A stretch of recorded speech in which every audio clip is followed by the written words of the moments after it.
During the Buddha's time, the son of a wealthy merchant of Savatthi went to the Jetavana temple to listen to the Buddha's sermon. At the end of the sermon, the merchant was filled with excitement and requested ordination from the Buddha. However, the Buddha said, "Do you have permission from your parents?" "My lord, I do not," answered the merchant. The Tathagata does not grant ordination to those who do not have permission from their parents, replied the Buddha. So the young man rushed home to his parents and said, "Mother, Father, I just met a real Buddha. I've listened to his sermons and realized the futility of living as a householder. I wish to ordain and pursue a higher purpose." He expected his parents to understand and agree, but instead they said, "My son, we are rich and wealthy. Throw away that talk of ordaining. Take a wife and enjoy the pleasures of life." Unable to obtain his parents' permission to ordain, the young man went on a week-long hunger strike. No matter what his parents said, he refused to eat. Finally, when faced with the possibility of a dead son, as opposed to an ordained son, his parents relented and gave their permission. The young man rushed back to the Buddha and requested ordination.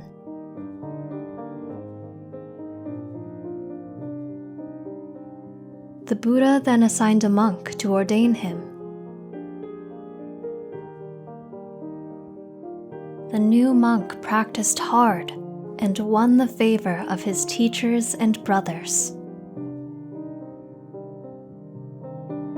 After training at the temple for 5 years, the young monk received instruction from his teacher and went to live and practice in a frontier village and dwell in the forest.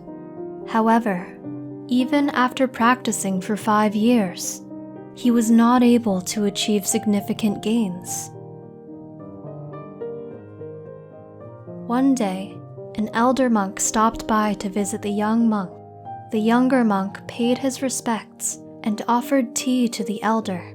They traded polite greetings and asked each other about the status of their practices. When the young monk heard that the elder had just come from Jetavana, he asked, "Sir, please tell me any news you have about a certain rich merchant in Savatthi." The elder monk said, "My friend, do not ask about that family. It is a very sad story, and I do not wish to repeat it." This greatly shook the young monk, and he said, "Venerable sir, please, tell me what you know about that family. If you are certain you want to hear it, I will tell you."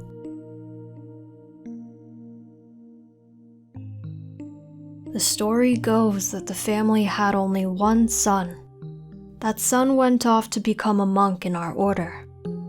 Ever since the son left, the merchant and his wife have not been able to look after their property and run their business. The family has gone to ruin. Many unscrupulous people borrowed money, and seeing as the merchant and his wife were alone, they refused to repay the loans. Others decided to rob the merchant and his wife. The merchant could not stop them. As a result, the two were reduced to a pitiful state, begging for food. The young monk could not hold back his tears, and he felt as if his heart was breaking inside of him. "My friend, why do you weep? Is it true compassion for that old couple?" "Venerable sir, they are my parents, and I am the son who joined the order. I left them to fend for themselves. I am to blame for their hardship." He then thought to himself, "For 12 years now, I've dedicated myself to the practice, and I have not been able to fully understand the Dhamma. I must be incompetent.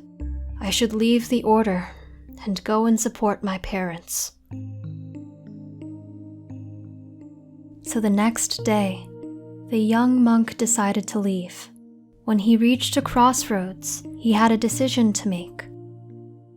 If he went left, he would head to Savatthi and go see his parents. If he went right, he would end up at the Jetavana temple and see the Buddha. He thought to himself, "Shall I go see my parents first or the Buddha first? I've had many chances to be with my parents in the past, and after this, I will have many chances to be with my parents." However, a Buddha is an extremely rare being, and I will most likely not have another chance to see him. I will go see the Buddha first, and then go see my parents tomorrow. And so, the young monk chose the path that took him to the Jetavana monastery.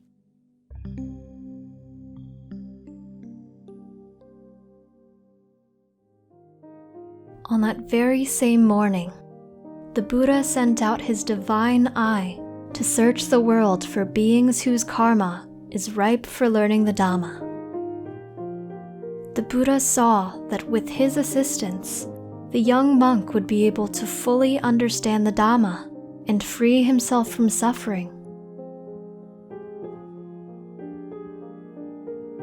And so, during the assembly, the Buddha did not start his sermon until he knew that the young monk had arrived.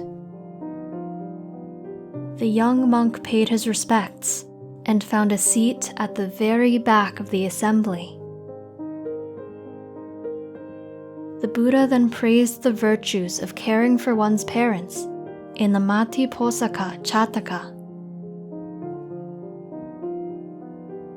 What did you learn from this story? We hope you enjoyed the video. Click like if you did, and click subscribe if you want to see our uploads.